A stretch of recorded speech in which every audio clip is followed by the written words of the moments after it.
So, a few episodes ago, I talked about how to overcome some of the pitfalls of fasting, some of the pitfalls of alcohol, and some of the pitfalls of overeating, whether it be sweets, carbohydrates, or just anything under the sun, right? And I did that because of my own journey of trying to master rapid weight loss Monday through Friday, have my social life on weekends, and then repeat this cycle with an end weight goal in mind. Well, I reached that end weight goal, and now I want more, obviously. One, to help test it for the audience to just get better and better at this. And two, it's aesthetically more sellable, right? But one thing I didn't mention in that previous episode, and I think it'd be a good segue for a new episode, would be the mindset shift of being at a caloric deficit for so long, doing a lot of fasting, and what you need to watch out for, what you can preemptively do to kind of help yourself through this process if this is the way you want to go. So if you're interested, stay tuned. How's it going? My name is Brad Williams, and I've been a personal trainer and gym owner for over 15 years. And I specialize in helping you, being over 40, to fight the aging process without giving up your social life. Whether it be rapid weight loss, issues with longevity, any injuries, I've seen and done it all. My mission is to help you get back as close to your former 20-year-old self as you can with the least amount of effort and most efficiency. A great way to see what I'm doing is join my free Facebook group, Over 40 Fitness Hacks.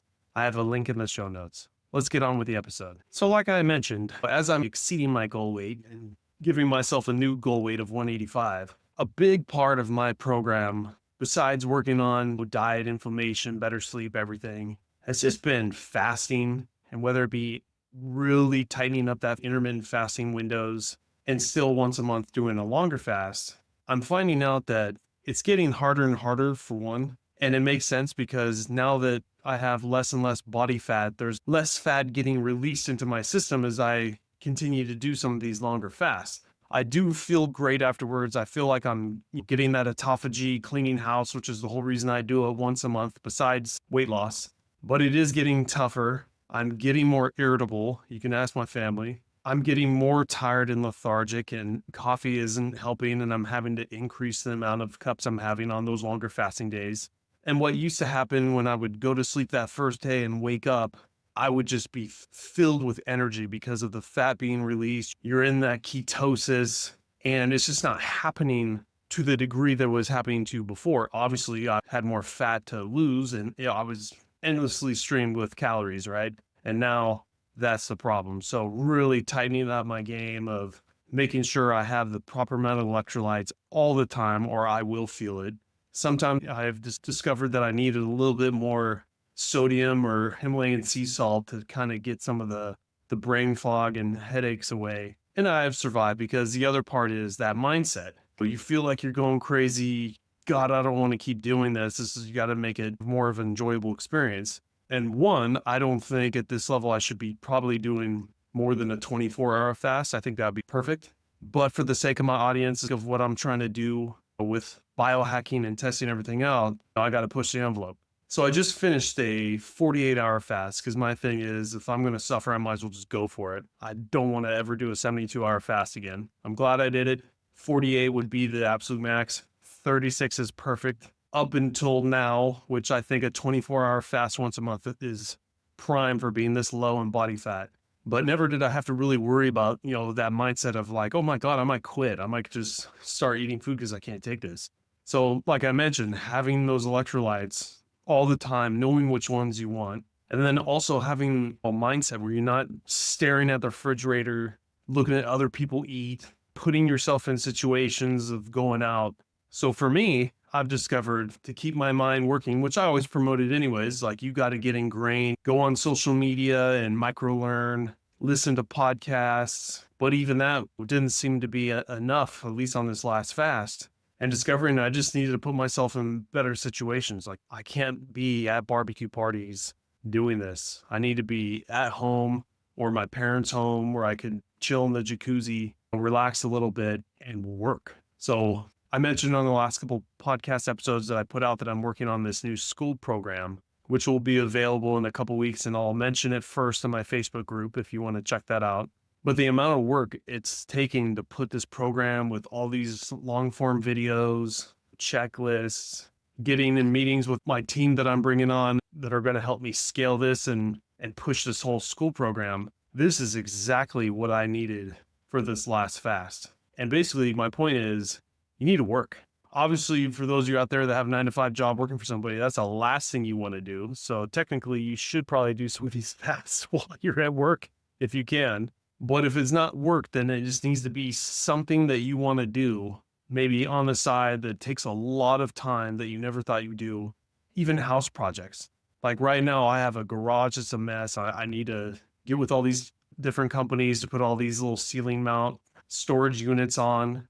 And I started working on that. I basically just started working on my to-do list that I always have. So there's the bottom 5 of your top 10 list never get done because you can't get past your top 5. Well, I'm telling you, when you're struggling to push past one of these fasts, besides the normal things of staying hydrated, getting some caffeine to help pass by, and keeping yourself mentally entertained, it came down to just overworking myself on this project to really pull me through. So now I want to kind of segue that whole mentality. And obviously, my entire audience on this podcast, not everybody does long fasting, which is fine. You do what works for you, and different parts, different times in your life, things might change, even for myself. But the mindset shift of so many of my clients struggling with how to stay on track with just general fitness, or the ones that are trying to actively get down to single digit body fat or something close to it.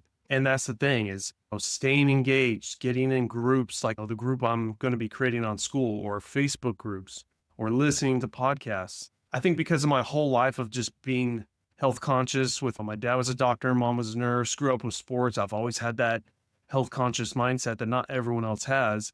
Then on top of that, having that somewhat narcissistic view on looking aesthetically pleasing on top of that, and being a personal trainer and not only being healthy, but also kind of doing it to look good, right? And I've always just had that attitude of like, I'd rather die than not get to what I want. I don't think that everyone should have that mindset or needs that, but I think that the people out there that are struggling with getting to that finish line and just floating off, you need some kind of help.